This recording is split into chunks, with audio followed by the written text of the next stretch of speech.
Welcome, everyone, to another edition of SCRC's Let's Talk Caregiving. I'm your host, Roberto Velasquez, President and CEO of Southern Caregiver Resource Center.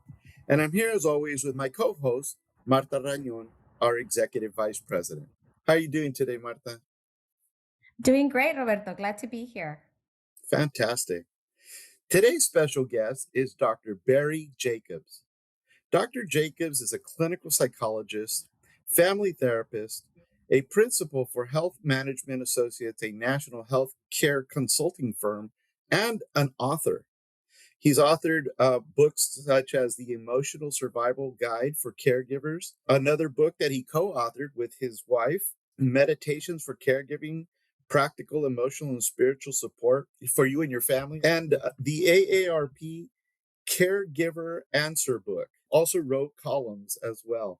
And in addition to all of this, Dr. Jacobs was also a former caregiver. For 7 years, he provided care. He was the primary caregiver for his stepfather with Alzheimer's, and then later for his mother with vascular dementia.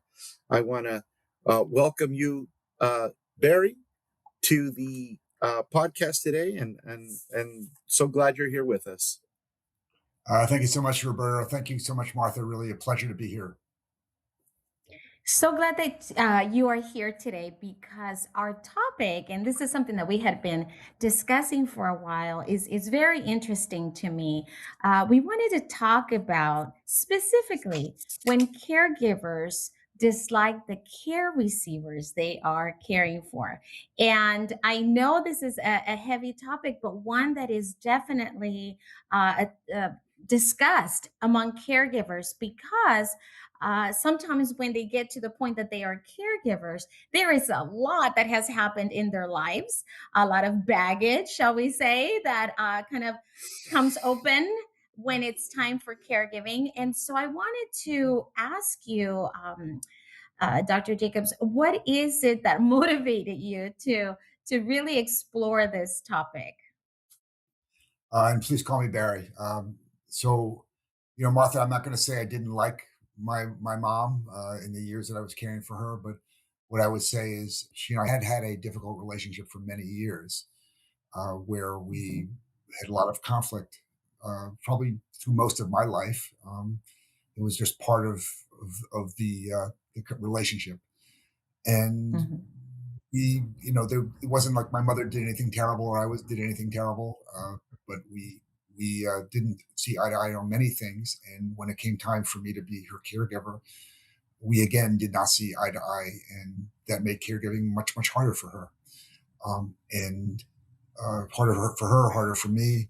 Um, Frankly, I had hoped when I moved my mom up from Florida to live in an apartment near where my wife and I are outside of Philadelphia. I had hoped that this would be an opportunity for my mother and I to actually develop a better relationship, because that happens sometimes too, that during caregiving people are able to reconcile in a way or come to understand one another in a way they never had before. But instead, if anything, my relationship with my mother got worse. Partly it was because she didn't want to be cared for, and she was very resistant to care, and that caused a lot of friction between the two of us because she needed care. And there was a lot of safety issues, and I had to step in and take her car keys away, and eventually take her pill box from her, and make other decisions for her. And she was very resentful, so that caused a lot of friction. But as you point out, there was a lot of history there that didn't lend itself to a very good relationship during caregiving. Barry, thank you so much for sharing that. I think it is important for our audience to recognize that even someone who is an expert in the field has had these very real life experiences that can guide you, but can also impact you. I know that in talking to a lot of caregivers, this term of resentment, the resistance that later comes up when caregiving is very real and can guide and really impact the present caregiving situation. I don't know, Roberto, if you have experienced that or if you have something to add to that. Yeah, what I wanted to say is, in addition to the historical, relationship that you've had with the loved one that you're providing care for, you also have now some of the physical demands that come along with it. So if you were not didn't have the greatest of relationships, and now you're having to do everything, as you were mentioned, Barry, with your mom, but now also maybe having to deal with incontinence or deal with behaviors that are very disturbing or challenging, to say the least, it adds to that level of stress. It adds to that layer of conflict, and it really is becomes problematic. And in fact, I know that one of the telltale indicators for placement in family caregiving, when you've had a rough relationship, is as soon as you develop that individual develops incontinence, then all of a sudden the family says, you know what, enough is enough. I got to go find some place for mom or dad to live, or my aunt or uncle or something of that nature. And so that happens all the time, right? I mean, and so I'm glad Barry's here, because I'd like to hear like some of the techniques, some of the skills, some of the things that you could teach our audience, or share with them, not only to teach them tips, but also so that they know not to be not to feel ashamed of having these kind of feelings either. Because it's a very difficult job being a caregiver. Absolutely, it's a very demanding job. So to just underscore something that you were saying, Roberto, um, if you've had a good relationship with an older adult throughout life, you can withstand a lot of the demands of caregiving later. If you've had a bad relationship, it's like you have less goodwill to draw upon in making the sacrifices you have to make to care for them. And Mhm. as you also point out, if someone reaches a point where they're incontinent, or they need someone helping with them with showering, or they need to be dressed in the morning, a lot of the help with their activities of daily living, it's very demanding, even in the best of relationships. But if the relationship hasn't been good, it's all the more difficult. So in my conversations with caregivers, we talk about a number of things. We talk about um, why they have chosen to be a caregiver to begin with, and in when there's been a good relationship, it's off. The main reason is often that they want to give back. They were well cared for, and they want to provide care in return. But if they were not well cared for, if it's not a matter of giving back, then there have to be other reasons that they draw upon. And so for many people, what they draw upon is their sense of morality, that they feel that in their moral principles, that giving back to a vulnerable older adult, I should say, taking care of a vulnerable older adult, is the morally right thing to do. And they don't look at their parent as someone they have to give care back to so much as someone who just needs care, and they're going to do the right thing by giving them that person that care. And I've seen people on the basis of their morality or sometimes their religious persuasion that they're going to do this. I've heard people say, "This is God has placed this in front in my life's path. I'm not going to turn aside from what God has asked me to do, and I'm going to do this work, even though it's very hard work and it's often unpleasant work." So people find motivations that sometimes can carry them past the bad relationship and the bad feelings. It's just harder. Um, it certainly works a lot better when they've had that good relationship. You've also been pointing out that when the caregiving tasks themselves are unpleasant, like having to change somebody or having to shower somebody, especially a son having to do that for a mother. In my case, it just may be that the tasks are so onerous that we simply can't bring ourselves to do it, or we may feel that I'm going to do it, but I'm going to literally and figuratively hold my nose while doing it. I'm just going to hate doing it the whole time, and then I may feel guilty that I hate doing it, as if I don't love my mom. But I can love my mom, and I can do the things that she needs without loving the caregiving task that I have to do. Those unpleasant feelings shouldn't be a cause for guilt. Barry, I know you have a couple of books, and I've read some of them, and they've been very eye opening and very helpful. I know one in particular is your Caregiver Answer book, and there is a chapter that you talk about conflicts. I believe it's chapter 11, where you mention these specific conflicts that caregivers might face. but you offered tips on how to manage them. And I wanted to talk a little bit more about that because I know that as adults, right, we're pretty set in our ways, and this is how we've always done certain things. And I am not, going to listen to another person's ideas because you don't, what do you know about my life, right? And so I hear this resistance from caregivers who are in that situation where they're now caring for someone that they've had a difficult background or relationship prior, and now they're in this situation, but really being opened to these new suggestions can be life changing, can be eye opening. So I wanted to ask if, when including these tips, do you find that caregivers are better able to continue with their caregiving work, or is it a tool that you recommend people utilizing for their particular situations? What I find is there are some caregivers who will be willing, able, and available to do certain things and not do others. And so all of us decide whether we're going to be a caregiver and how much we're going to do on the basis of those three variables: what I'm available to do, what I'm able to do, and I'm willing to do. And so I'll take my mom to the doctor, for instance, but I'm not going to shower her. I'll make sure that my stepfather has his medicines, but I'm not going to pick him up off the floor because I have a bad back. I mean, so we're always making choices. Mhm. I encourage caregivers to make those choices and to feel comfortable with those choices, even if they're not doing everything that needs to be done. What I say to them is that their primary responsibility is not to do it all, but to ensure that somebody's well-being, and that may not necessarily that we provide care exactly the way a parent might want that care to be provided, but we're ensuring that they're safe and generally in good stead. I would say that um, there is absolutely the possibility that through caregiving, that relationship can be changed and strengthened.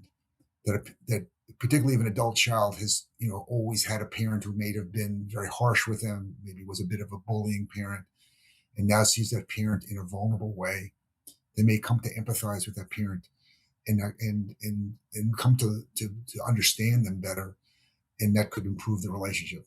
And by the same token, when that parent always looked at that child as being maybe immature or incompetent, and now that child is able to step up and play this very essential role and do it well, the parent gains new respect for that child, and with that new respect comes to it's no longer because is an adult child relationship. It can be more of an adult to adult relationship, and that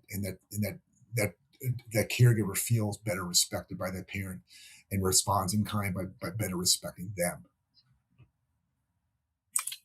Yeah, thank you for sharing that. That whole shared responsibility. I remember when my mom became ill, she passed away of cancer, and it was pretty aggressive cancer, and she didn't, live with us very much longer with the diagnosis and the disease. But we there's five of us adults, siblings, and we all took different types of roles in the caregiving, which was fantastic because my two of my sisters were able to be more hands-on with the bathing and the hygiene, and then I did a lot of the I would come during the day and help with lunch and things of that nature.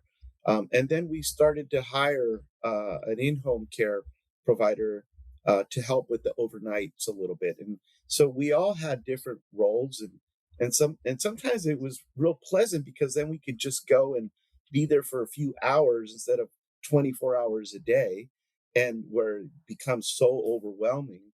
But just a few hours and maybe watch TV or read, or my mom was very religious, so do the rosary with her or things of that nature. Um, and it made the event pleasant because there was a whole network of people involved in the caregiving, and that was really important. I think that helped us quite a bit as brothers and sisters, and why we still have such a great relationship is that not one person got overwhelmed with the whole responsibility. Marta? Yes, I wanted to say that, that's wonderful that you had these siblings who were willing to take on different facets of the caregiving. But what happens, Barry, when the caregiver is asking, let's say, other siblings for assistance, and they just flat out say, no, I'm not going to be involved for whatever reason, right? Maybe there are physical limitations, distance, or again, the resentment, the relationship. What is a caregiver to do in that situation? So if there's one question caregivers have asked me over the years, it's how do I make my brothers help me with mom? It's Mm. often daughters who are doing the caregiving and brothers who aren't. And Roberto, it's great to hear that you and your siblings were able to pull together, and I'm sure that strengthened your relationships. Now that your mom is gone, and you probably have stronger relationships because you work so well together.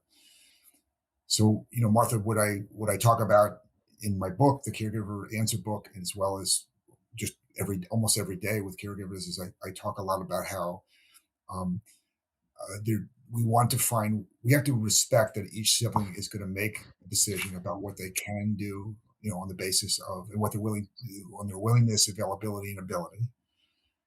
That we can't force them to make choices that they're not willing, able, and available to make. But that every sibling ought to understand that the way they they treat one another, it's not just simply about whether they care for mom, whether they had a good relationship with mom and want to care for her, but whether they care for one another and are there for each other during this hour of need, that this will have major impact on their relationships forever afterwards. And it sounds like in Roberto's case, his sibling relationships were strengthened. My wife is one of four. She was a caregiver.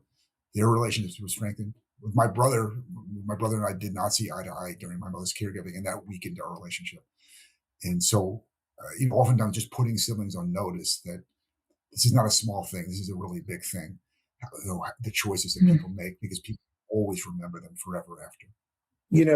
Barry, thank you for sharing that. And I'll say that about roughly about 35% of our clientele, our family caregivers, are spouses, and they're older adult spouses, caring for their either the husband caring for the wife or the wife caring for the husband in their late 70s, early 80s. And that whole brings on a whole nother challenge, because you're no longer a spouse in many ways. You've now become the caretaker of somebody with maybe Alzheimer's or something. And I know as a clinical psychologist and a family therapist, you probably hear stories. You probably hear from spouses who are now in these challenging situations. And what advice or recommendations do you have for family caregivers who are spouses and having a difficult time? Yeah, spousal caregivers have a rougher time, according to the research, than adult children do. They're often older. They're often living with the person they're caring for. They often have their own health issues. It's also a very different situation where the person who your whole life is wrapped up in is now declining because of a neurological illness like dementia. Um, I talk with spouses mostly about how they can feel comfortable accepting help of others, because many spouses feel like they took their wedding vows, in sickness or health. It's all on them. They're not going to ask their adult children for help. They're not going to ask other family members for help, that this is their responsibility. And I can appreciate that they want to undertake that responsibility, but I also know that when it's all on one person's shoulders, the weight is very heavy, and they may not be able to sustain themselves over the length of time that the person may need care. And that just is a matter of having an effective approach to caregiving. They really need to feel okay, and therefore not guilty about accepting help from other people, soliciting help from other people, using help that's offered, and feeling that that's the right way to be a good spouse, not by feeling that they're doing it all themselves. And I also talk with them about grieving. I mean, it's really a huge loss to have the spouse, person who you're betrothed to, and you have been um, your whole life is wrapped up in them, and that they're now changed, and as a consequence, your life is radically changed. Barry, I have in front of me your one of your other books, and it's the one on meditation for caregivers. And I came across a segment that I think it's so appropriate for what you're talking about, is to really have that self compassion, that recognition of our limitations. That yes, you may have taken vows that say for sickness and in health, but if you cannot really render that assistance because of your own limitations, that it's okay to ask for help and to have that time for yourself, not feeling so guilty and ashamed for asking others to help you, but for really trying to be the best caregiver by also taking care of your needs. And if I may quote from this one paragraph here, you say, you are doing the best that you can. Every day is another opportunity to grow. And I thought that was really poignant because I think as caregivers, we're learning every day, right? We are experiencing this for the first time. We are learning things about the person that we are caring for that perhaps we didn't know, but we're also learning about our own self, our own limitations, our own willingness, and really learning how to incorporate those boundaries that maybe we didn't realize that we needed to utilize to take care of our mental health, of emotional health, and our physical health. So I wanted to, so if we can talk before maybe we have to wrap up a little bit more about forgiveness and about that, that really self care aspect, because everything we do at SCRC incorporates self care. Martha, part of this is recognizing just that we're human, and as human beings have limitations. They have limitations of strength, of will, of time, and sometimes a care receiver's needs exceed what we were able to do, and we have to, for their sake and for our own, we have to accept that our limitations mean that we can do but so much, and then therefore have to make arrangements for other care to be provided. And that's just being realistic and not expecting that we're all superhuman, because we're not. And that is a matter of self kindness. It's a matter of just realizing that we can only do the best that we can do. No one can ask us to do more. We get up every day and we give our utmost, knowing that we'll be tired and we need to go to sleep and we need to eat, and we have other needs. And yes, self care is extremely important to keep ourselves going. So I would just say that my last, whenever I give a caregiving talk, I always end it by saying, be kind to yourself, because caregivers are often very self-critical. They're their own worst enemies, oftentimes.